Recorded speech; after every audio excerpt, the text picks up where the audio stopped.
Mayor Gina Ortiz Jones just celebrated her first 100 days in office. Here to join us talking about it once again in studio is our friend Michael Karlis from the San Antonio Current. Thanks again for having us to be able to chat with you in River City News. Yeah, I love being here. Thanks for having me.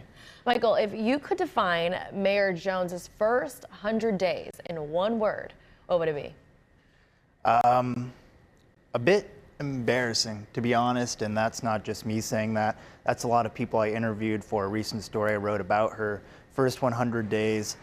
You know, in politics, perception is everything, and the public perception of Mayor Jones's first 100 days has been turbulent and, quite frankly, counterproductive. Out of her agenda of what she wanted to accomplish her first 100 days, the only thing that she got done was getting council to agree not to sign, or discouraging themselves from signing NDAs. All of the other policy objectives she had, such as a tenants' bill of rights, expanding enrollment for pre-K for SA, all of those things she hasn't made any progress on.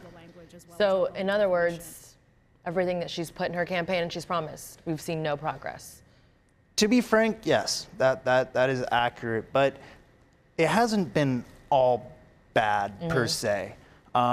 You know, and from talking to experts and political analysts and consultants, the ideas that she's proposed haven't been necessarily bad. Maybe reevaluating the council consideration request and how that's brought up for public debate, even proposing a second economic impact study on Project Marvel.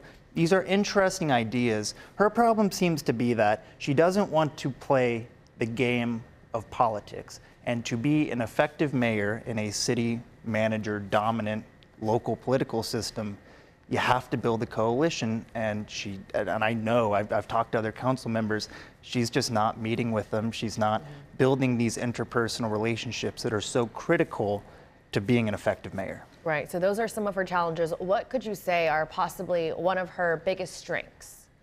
I talked to a professor at St. Mary's, and I liked how he described her. She is a bit of a maverick. She's coming in from outside of San Antonio. She has different ideas as to how city government should work.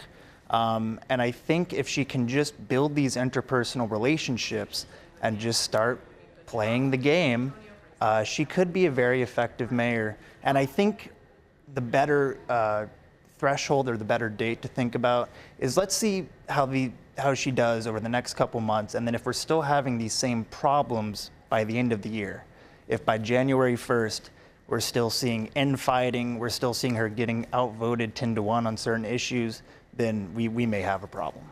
Well, Mayor Jones isn't the only council member celebrating the first 100-day mark. Who out of the new council members do you think really has just started to stand out and command a big voice on council into the future? That's a great question. I think Rick Galvan and Misty Spears both have kind of made their presence known, which is interesting because they're both on different parts of the political spectrum, but I'm excited to see how their term grows because they've been very vocal and, quite frankly, very intelligent people. Okay, besides being on the same page, if you could give any advice to council members and maybe the mayor herself, what would it be?